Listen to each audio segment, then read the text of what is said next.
Hi guys, welcome back to my channel, Journey to Health with Ceels. Now today guys, on the journey, I'm going to share with you foods that I eat to manage my blood sugar, reduce blood sugar spike, and also maintain my weight. Now guys, as you know, all these factors are important in helping you maintain good blood sugar or good diabetic health. The International Diabetes Federation has predicted that approximately 541 million people are at risk of developing diabetes. Don't let that statistic include you. You can start taking these simple steps today, guys, to managing and reducing your risk of developing this chronic disease called diabetes. Come on over and let me show you how I have been able to eat these food on a regular basis to manage and reduce my blood sugar, reduce blood sugar spike, and maintain my weight. For those of you who are diabetic, you know how important your food choices are. And so guys, nutritionists or dietitians will tell you that nothing is off limit. It really boils down to your selection of the food choices that you make. Now today we're going to talk about a number of different food choices. We're going to look at the best ones in each category and the worst ones in each category. So we're going to start out by looking at starches. Now guys, you know how important starches are to our body. We need starches or carbohydrates for a number of bodily functions.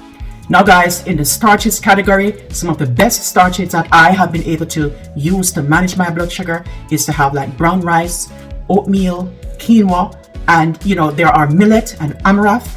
But guys, if you're a person like me who struggles with their thyroid, you might not want to consume millet. That is something that can make your thyroid issues worse, and that is something I'm going to be talking about in another video, some of the food choices for my thyroid. So stay tuned for that particular video. Another food item that you can also include as a part of the starches is baked sweet potato, guys. This is a very, very delicious way of including starch in your diet without going overboard. And of course, it really boils down to the serving size. I usually like to have at least half of a medium size of baked sweet potato.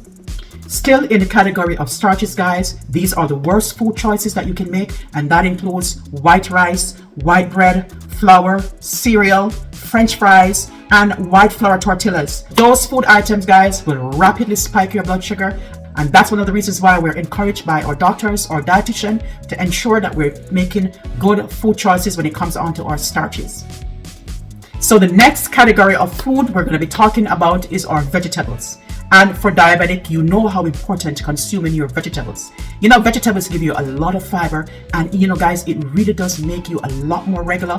What it also does, it also slows the absorption of food into our bloodstream. For vegetables, guys, my preference is either to have it raw or to grill it or bake it, or you can also have it lightly steamed. You can also have plain frozen vegetables. You can have greens such as kale, spinach, arugula, iceberg lettuce, and the list goes on. Now guys, it is not recommended that we have canned vegetables. Many of these canned vegetables are high in sodium, and so I typically try to avoid those. If the best preference, guys, for diabetics is to have your vegetables raw, that would give you a lot more fiber and help you to regulate and manage your blood sugar spikes.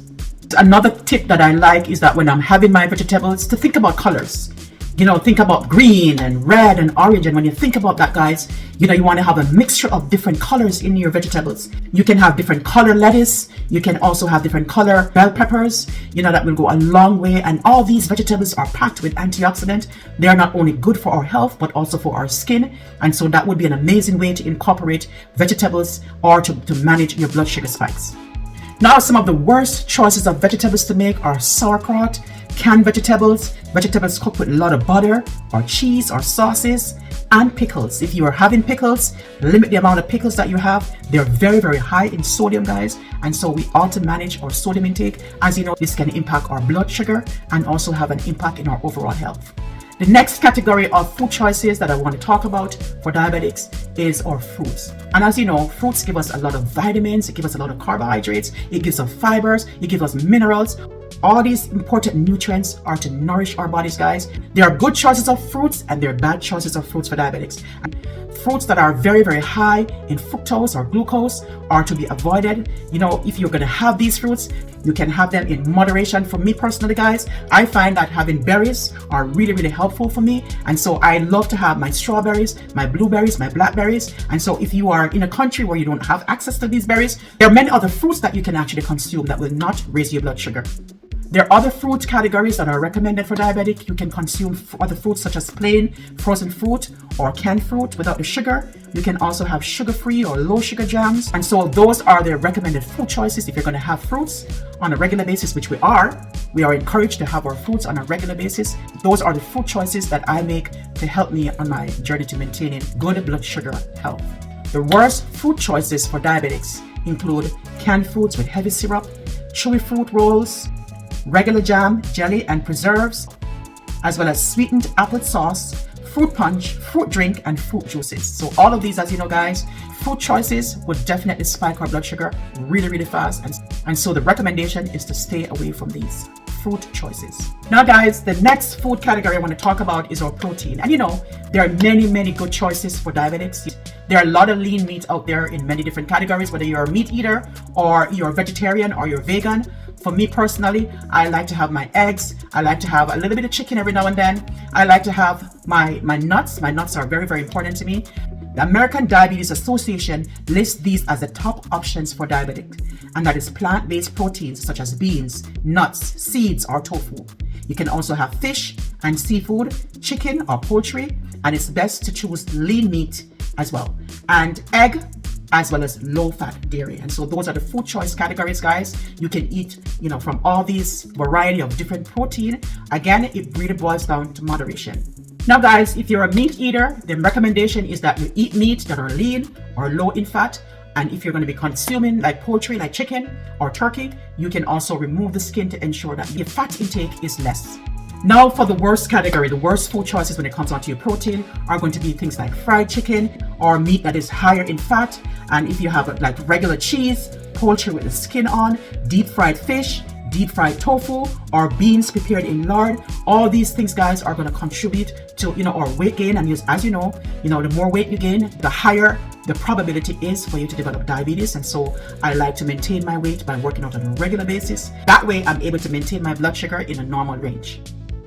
Now, guys, when it comes on to dairy product, the recommendation is that we consume low-fat dairy, and that includes our milk or our cheese. There are many, many different options of dairy products on the market. And also you can have other alternatives such as milk or beverages. There are many different types of milk. You have soy milk, almond milk, you have, oatmeal milk. There's so many different choices if you're a person who wants to choose an alternative method. For dairy choices, the recommendation is to have 1% or skim milk, to have low-fat yogurt, low-fat cottage cheese, low-fat or non-fat sour cream. And some of the worst choices that we can actually have as it relates to dairy is to have like whole milk, regular yogurt, regular cottage cheese, regular sour cream, regular ice cream, or having half and half milk. All of that is going to help us to maintain good health and good weight, which is important to maintaining good blood sugar or to reverse or manage our diabetes. If you're a person who likes to have regular ice cream or regular milk, the importance is to remember that portion sizes is important. Instead of having a whole cup of ice cream, for example, I would like to have maybe a half cup of ice cream because I like my ice cream, but I also have to bear in mind my portion size is important in maintaining my weight as well. Now, guys, when it comes on to drink, this is a very, very sore point for many, many diabetics. We don't take into consideration the number of calories that we're taking in. And so, guys, this can go a long way. For me personally, I like to choose to drink a lot of water instead because it really does not only nurture my body and nourish my body, but it also nourishes my skin. So water for me is always my preference. But for those of you who are diabetic, here are some of the choices that you can consider. Unflavored water or flavored sparkling water. You can have unsweetened tea without, with a slice of lemon, without sugar, of course. If you're a coffee drinker, it's best to drink it black or add low-fat milk and sugar substitute. And also, guys, the worst choices of drink that you can have as a diabetic is to drink things like sodas, high energy drink, fruit juices, sweetened tea, coffee with sugar and cream, flavored coffee and chocolate drinks. And so, guys, if you're a person who would like to consume those drinks, you are going to have a problem with your diabetes. Now, guys, I've provided you some amazing ideas of how you can make really good food choices in each of these food categories to manage sugar, to reduce blood sugar spike, and also to manage my overall weight. If we take care of health, our health is going to take care of us. With that 541 million people that are predicted to have diabetes over the next few years, you do not want to be a part of that statistics, guys. Now, I'm happy that you joined me on the journey today, guys, and I hope that you will stay on this journey of maintaining great health and great looking skin. Now, guys, thank you for joining me today. If you enjoy watching the video, go ahead and give it a like, give it a thumbs up. If this is your first time watching, thank you for joining me. If you have not yet become a part of this amazing, growing YouTube family, I invite you to hit that subscribe button right now and become a part of this amazing, growing YouTube family. We have so much interesting and amazing content coming for you guys. I hope to see you on the journey. And until then, it's cheers to your great health and great looking skin from Journey to Health with Ceels. I'll see you in my next video. Bye!